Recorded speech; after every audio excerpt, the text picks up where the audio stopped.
हमें कभी दूसरे की योग्यता से जलना नहीं चाहिए। अकबर और बीरबल की कहानी। नमस्कार, जय श्री राधे, जय श्री कृष्ण।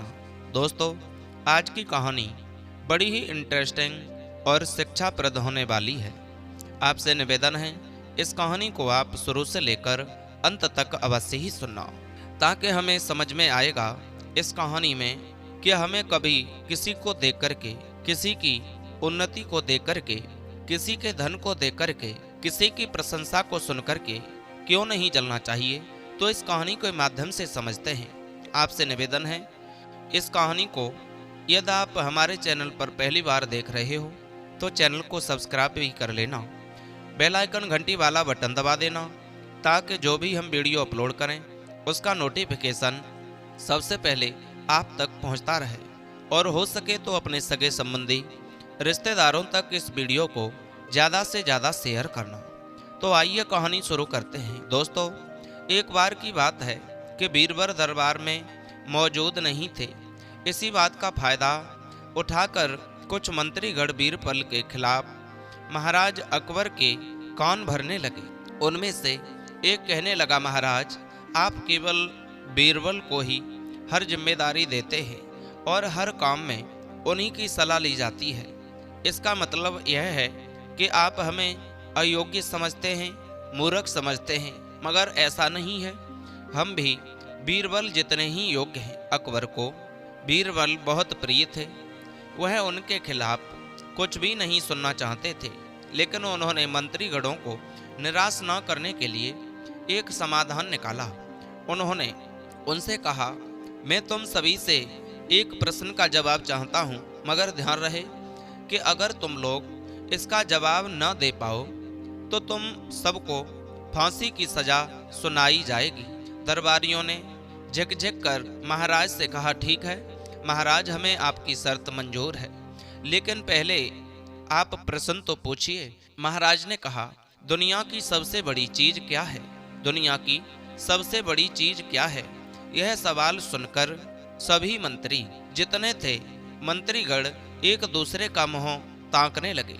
महाराज ने उनकी यह स्थिति देखकर के कहा, याद रहे, इस प्रश्न का उत्तर सटीक होना चाहिए।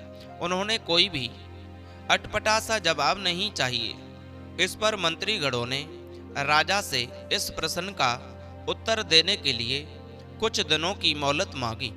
राजा भी इस बात के लिए तैयार हो गए। महल से बाहर निकलकर सभी मंत्रीगण इस प्रश्न का उत्तर ढूंढने लगे।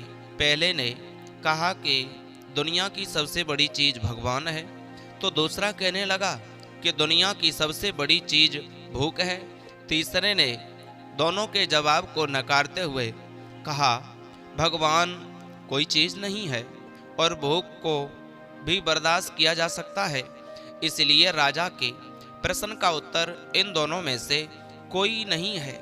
धीरे धीरे समय बीतता गया और मोहलत में लिए गए सभी दिन भी गुजर गए।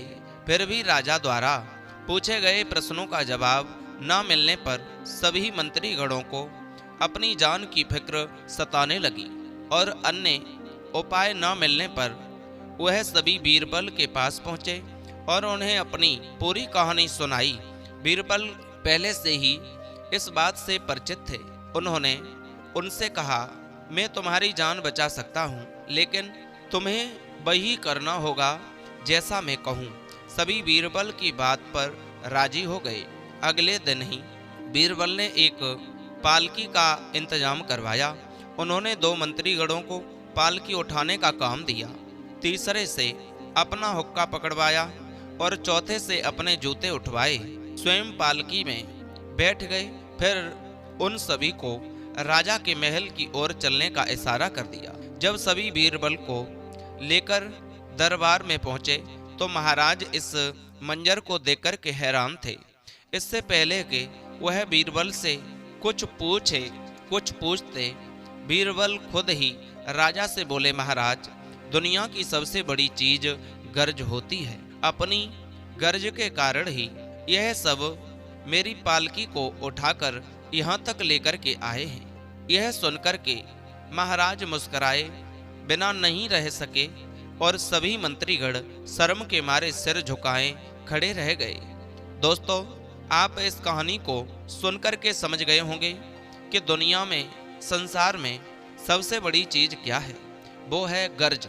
यदि अपनी गर्ज होती है, इंसान की गर्ज होती है, यानी इंसान का जब मतलब होता है, तो उससे छोटा से छोटा काम यदि कराया जाए, वो भी काम करने के लिए तैयार हो जाता है। तो इस कहानी से हमें यही सीख मिलती है कि हमें कभी भी किसी की योग्यता से जलना नहीं चाहिए, बल्कि उससे सीख लेकर के खुद को भी बेहतर बनाने की कोशिश करनी चाहिए। दोस्तों, उम्मीद है ये वीडियो आपको जरूर पसंद आई होगी। यदि अच्छी लगी तो चैनल सब्सक्राइब करें, लोगों तक शेयर करें। फिर मिलते हैं अगली नई वीडियो में नई ज्ञान चर्चा के साथ। तब तक के लिए सभी भक्तों को जय श्री राधे, जय श्री कृष्ण।